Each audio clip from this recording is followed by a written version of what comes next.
శ్రీ మాత్రే నమః. ఈరోజు మనం ఈ వీడియోలో లక్ష్మీదేవి అనుగ్రహం మీ సొంతం కావాలంటే మార్గశిర పౌర్ణమి రోజున ఏమి చేయాలి, ఏమి చేయకూడదు అనే విషయం గురించి అయితే ఈ వీడియోలో మనం తెలుసుకుందామండి. ముందుగా ఈ వీడియోని చూసేవాళ్ళు ఒక లైక్ చేసి వెళ్ళండి, ఇంకొంతమందికి షేర్ అవుతుంది వీడియో అయితే. ఇంకా వీడియోలోకి వెళ్ళిపోదామా. తిథుల్లో అమావాస్య, పౌర్ణమి తిథులకు అత్యంత ప్రాముఖ్యత ఉంది. మార్గశిర మాసంలో వచ్చే పౌర్ణమిని కూడా చాలా పవిత్రమైన ముఖ్యమైన పండుగగా భావిస్తారు. ఈ రోజున శ్రీ మహావిష్ణువును పూజిస్తారు, శుభకార్యాలు కూడా చేస్తారు. అయితే పుణ్యప్రదమైన మార్గశిర పౌర్ణమి రోజున ఏం చేయాలి, ఏం చేయకూడదు అనే విషయం గురించి మనం తెలుసుకుందాము. హిందూ మతంలో మార్గశిర పౌర్ణమికి చాలా ప్రాముఖ్యత ఉంది. ఈ మార్గశిర మాసం కూడా విష్ణువుకు అంకితం చేయబడింది. ఈ మాసంలో వచ్చే పౌర్ణమి దేవతలందరికీ ప్రత్యేకమైన రోజుగా పరిగణించబడుతుంది. ఈ రోజున పూజించడం వల్ల దేవతలందరూ సంతోషిస్తారు. ఈ రోజున ఆచారాల ప్రకారం పూజించడం వల్ల సుఖం, ఐశ్వర్యం, ఆరోగ్యం, మోక్షం లభిస్తుంది.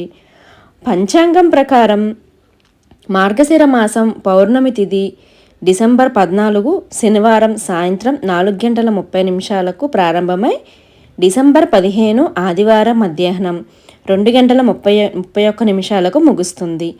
ఉదయ తిథి ప్రకారం పౌర్ణమి తిథి ఉపవాసం డిసెంబర్ 15న ఆచరిస్తారు. డిసెంబర్ 15న చంద్రోదయం సాయంత్రం 5:14 జరుగుతుంది. ఇక మార్గశిర పౌర్ణమి రోజున ఏమి చేయాలంటే స్నానం, పూజ. తెల్లవారుజామున నిద్రలేచి స్నానం చేసి విష్ణువుని పూజించండి.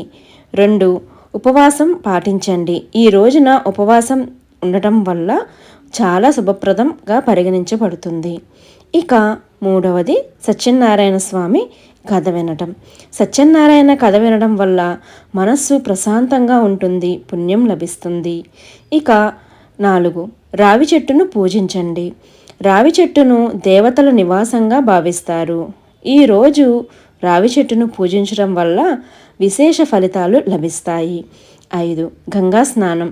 వీలైతే గంగా స్నానం చేసి అవసరమైన వారికి దానం చెయ్యండి. ఇక 6 మంత్రాన్ని జపించండి. విష్ణు సహస్రనామం, గాయత్రి మంత్రం లేదా మీ ఇష్టమైన దేవుడికి సంబంధించిన మంత్రాన్ని జపించండి. ఇక 7 కథ వినండి. మార్గశిర పూర్ణిమ కథ వినండి. 8 భజన కీర్తన చేయండి. భజన కీర్తన చేయడం వల్ల మనసుకు ఆనందం కలుగుతుంది, భక్తిభావం పెరుగుతుంది. మార్గశిర పౌర్ణమి రోజున ఏమి చేయకూడదంటే ఈ పనులు అస్సలు చేయవద్దు.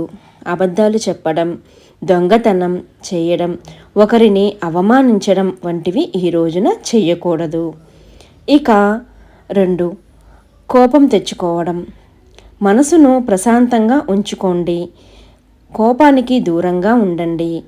3 మాంసాహారాన్ని దూరంగా ఉండండి. ఈ రోజున మాంసాహారానికి దూరంగా ఉండాలి. ప్రతికూల ఆలోచనలు చేయవద్దు. మీ మనస్సులో సానుకూల ఆలోచనలతో భగవంతుడిని పూజించండి. ప్రతికూల ఆలోచనలు చేయవద్దు. మార్గశిర పౌర్ణమి ప్రాముఖ్యత గురించి తెలుసుకుందాము. మార్గశిర పౌర్ణమి రోజున దానం చేయడం వల్ల పుణ్యం లభిస్తుంది, జీవితంలో సుఖ సంతోషాలు కలుగుతాయి. మార్గశిర పౌర్ణమి రోజున ఆహారం, బట్టలు, డబ్బు వంటి ఏదైనా దానం చేయవచ్చు. ఈ రోజున చేసే పూజల వల్ల ఇంట్లో సుఖ సంతోషాలు, ఐశ్వర్యం పెరుగుతాయి, పాపాలు నశిస్తాయి. అలాగే ఈ రోజున చేసే పూజ చంద్రుడి ఆశీస్సుతో మనసును ప్రశాంతపరుస్తుంది, ఆధ్యాత్మిక పురోగతికి దారితీస్తుంది, జీవితంలో సానుకూల శక్తి వస్తుంది, అన్ని కోరికలు నెరవేరుతాయి. ఈ వీడియోలోని అంశాలు మీకు నచ్చినట్లయితే ఒక్క లైక్ చేసి, షేర్ చేసి, సబ్స్క్రైబ్ చేయండి. ఓం శ్రీ మాత్రే నమః.